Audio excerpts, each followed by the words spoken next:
नमस्कार, मैं श्रीपाद बख्शी उपस्थित हूँ आपके सामने पानी से जिंदगी से एक और मोती लेकर।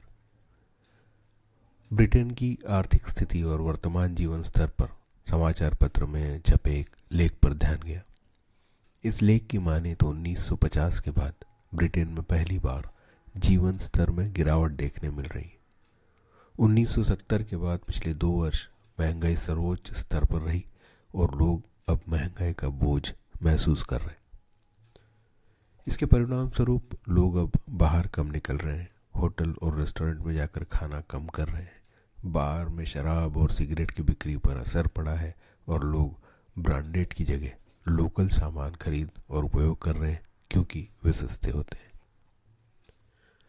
इसी प्रकार के समाचार यूरोप के अन्य देशों में भी आए थे, जहां ठंड में पूरे घर को गर्म करने के लिए लगने वाले बिजली के खर्च को वहन करना मुश्किल हो जाने के कारण लोग एक ही घर में रह रहे हैं या 1 या 2 कमरों को ही गर्म कर खर्च में बचत कर रहे हैं।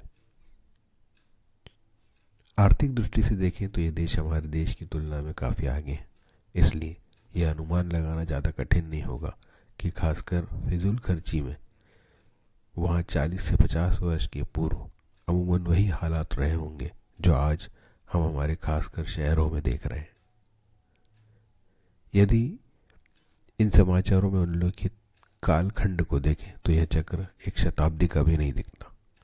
यदि 70-80 वर्षों में किसी विकसित और समृद्ध आर्थिक शक्ति की परिस्थिति बदल सकती है तो हम भी इस बात से अछूते नहीं रह सकते।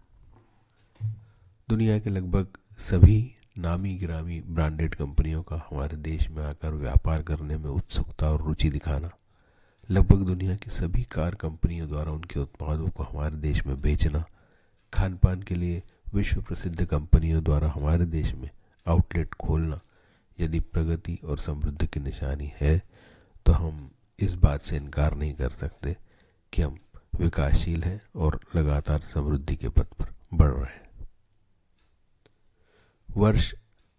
नव वर्ष 2024 में हम प्रवेश कर चुके हैं। चारों ओर उत्साह और उमंग का माहौल है। इस समय यह इच्छा जरूर व्यक्त की जानी चाहिए कि यह उत्साह, उमंग और खुशी हमेशा कायम रहे और आगे आने वाला समय हम सभी के लिए आनंदमयी, उल्लासपूर्ण और प्रगतिकारक रहे। यह प्रार्थना भी बहुत आवश्यक है कि इस आर्थिक प्रगति के साथ साथ हमारी अगली पीढ़ी खुश रह सके, स्वस्थ रह सके और ऐसी भावना उनमें जागरूक हो कि वे एक दूसरे की या अपने से कम सक्षम लोगों की मदद कर सके। हमारी संस्कृति उत्सव प्रधान होने का हमें गर्व है और यह गर्व बना रहना चाहिए, पर आज अवसर प्रधान संस्कृति के चलते आगे यह बहुत कठिन कार्य होगा। अब तो उत्सव भी वही मनाए जाते हैं जिनमें व्यवसाय का अवसर छुपा है।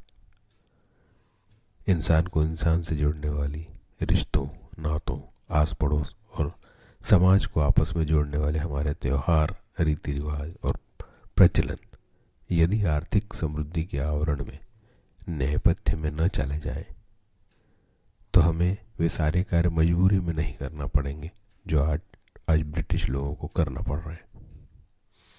उस सर्वशक्तिमान से इस अवसर पर आप सभी के लिए प्रार्थनाएं एवं शुभकामनाएं। जय हो। नमस्कार।